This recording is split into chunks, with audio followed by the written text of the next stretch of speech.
Hey guys, what's up? I'm Unrested, and as I promised you, today we're going to take a little journey outside the realm of English and the education system and check into what it's like to have your own business as a Gaijin in Japan.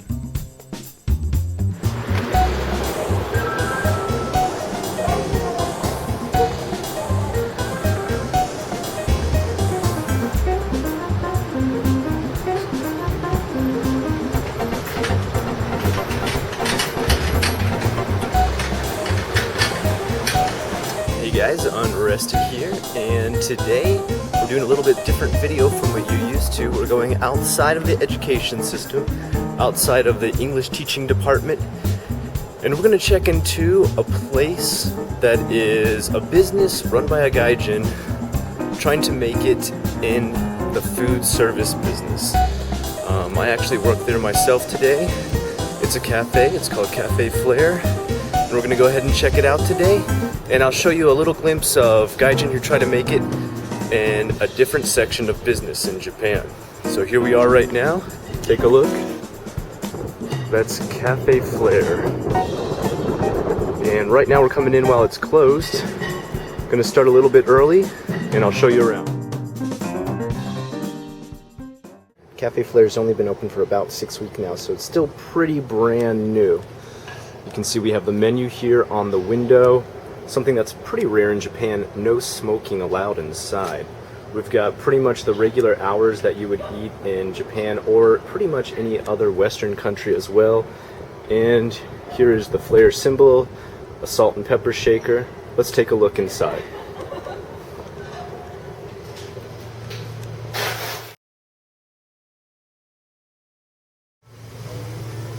So here we are inside of Cafe Flair, and probably one of the first things you're going to notice is it's a little bit quaint on the size. It's a bit small, but that's pretty much Japanese style. You don't really get a lot of room with any establishment you make. On the back here behind me, you see you've got the menu. We've got a list of Australian, American, and even some Indian foods here. A lot of variety with anything that we serve. And pretty much the main thing is that we have American or Australian style sizes, and that we offer Gaikokujin no ryori. Yes. So, let's talk about starting your own business in Japan as a Gaijin. It's a very, very different subject from what we're used to. Usually I'm always talking about the English system, the education system, and just making it in that. Usually I try to deter people from trying to go elsewhere because it's really hard. It's not an easy thing to do. But it can be rewarding, is the big thing. Let's just try to talk about starting your own business. All other jobs aside, okay? Number one thing, before we talk about any of it, do you speak Japanese? Because if you are going to start your own business here, you pretty much need to speak fluent Japanese. Now, there are some niche businesses, okay? And I mean niche, okay? Where you wouldn't have to speak Japanese. For example, I was once offered a job to sell cars to people on a military base. I did not need to know any Japanese for that. I did not take the job, but that is a good example. Now, the other thing is, if you're not selling to a strictly Gaijin clientele, your Japanese needs to be peda peda. That means fluent.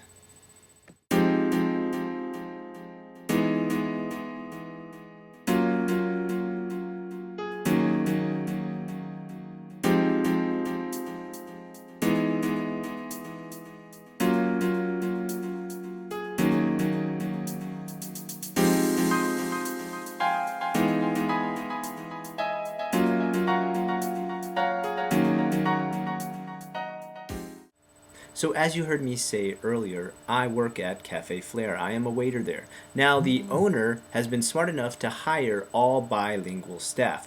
It is a mix of both Japanese and Gaijin. He doesn't necessarily pick one or the other, but what he does pick is people who are bilingual, who can speak English and Japanese. If you can throw another language in there, great. But he does indeed need that because, number one, he pretty much is going to have 80% Japanese clientele. There's only a few Gaijin living in the area that he's at. But nonetheless, people will travel to get foods that they miss from home. Homesickness does kick in while you're here, and people will definitely make the distance to go ahead and have a little bit of a bite from home. So, you need a staff that can speak both. Also, another thing that helps out with a bilingual staff is some Japanese people come in and they want to practice some English. That's okay. Also, the customer knows that Gaijin like to talk, and many Japanese people enjoy having a conversation with you. And like I said, practicing the little bit of English they may know, or maybe if they know a lot of English, as some do. That's always great because if there's a word that perhaps you cannot communicate, you can translate that still for them and help them out. They feel great about their English, you feel great about your Japanese. It's a win-win situation.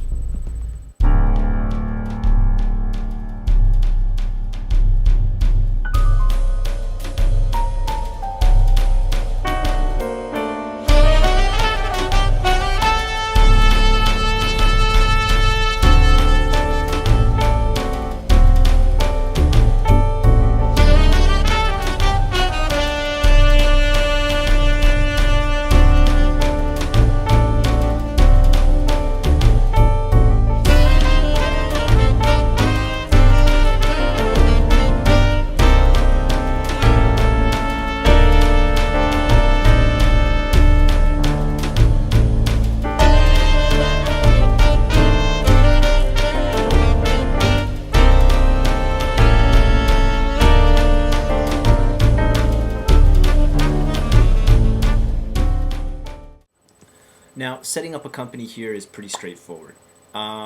There's a little bit of red tape that you're going to have to jump through, and there might even be some difficult Tango, Japanese vocab that might be very esoteric to the situation and you might not know. Definitely it would be stuff I would not know if I was trying to set up my own business, as my Japanese just doesn't go that deep yet. But what you can do is you can hire a judicial scrivener, or it's also known as a shiho shoshi, okay, shiho shoshi. That is judicial scrivener. And if you don't know what that is, it's pretty much a person who acts as an in-between and helps you set up every little thing that you're going to need, calls all the suppliers that you would need, sets up a refurbisher, gets everything done that you're going to need to get into a new place, even including sometimes the real estate involved as well. And pretty much those people are pretty reasonably priced here in Japan, and they're definitely known for being efficient too. Also, if you need anything refurbished or built in Japan, I will say Japan is super fast with refurbishing and rebuilding. I once had to have the inside of an apartment refurbished, and they said, "Oh wait, we're sorry, but you can't move in until it's refurbished." And I thought, what's that going to be, like 3 months? What do you guys think? 3 months, 4 months? Huh? 3 weeks later, it was refurbished. And I mean, it looked brand spanking new. Everything brand new. Now, mind you, it was a tiny place, but these guys must have just plowed through it. But it looked good, and it was a nice apartment. I liked it. I missed that apartment. So you're probably wondering, how much money am I going to need to start a little place up here? Do I need to get a loan from the bank? Do I need to have deep, deep, deep pockets? What do you think? Well, it's going to depend on what you're trying to open. But one thing I would say for any business you would try to open here in Japan is, yes, deep pockets are required. Now, the reason I'm saying this is because getting a loan in Japan is not like getting a loan in the States. Maybe you have awesome credit and you can go ahead and easily get a loan in the States. Well, the same kind of rules don't work here in Japan. Pretty much what they're going to look for is a track record of 2 years for your company. And that would mean your company has already been in business for 2 years, doing awesome, you're paying everything on time, you can show them all kinds of receipts that show loads of money you're making. Yes, you are approved. Now, if you're brand new, you're a startup, you have nothing to back yourself up, you have no personal credit, guess what? That's coming straight out of your pocket. No loan, no approve. Yeah, most people who start up in Japan have to start with quite a bit of money. Now, I have seen people take the risk and just try to start up with only enough to open the place and then just hope they have awesome business to stay open. And I'm gonna say probably 80% of the time I've seen that fail miserably. Now, I'm just saying for my area, okay? One area close to me here is American Village, Amemura, as they call it. And pretty much you can watch bars, restaurants, and clothing shops open and close there in the same month. I'm not joking, like loads. I've seen even really popular things like Gloomy Bear. Some of you might know as Gloomy Bear. It was a popular store, saw a lot of people going in, figured this store is going to be here forever. Gone in 3 months. We had a friend who opened a bar there. Really nice guy, great personality. His drinks were great. His bar was a little bit far back. It was a little bit hard to find. And he was gone in less than a month, sadly. But these are people, I'm saying these are people who started up with not enough to keep themselves going for years, for those really thin years that might be the beginning of your business. I'm not saying that that's always going to be the situation. Some people might make it. That risk might, pay off awesome. But in Japan, I would say please start with deep pockets.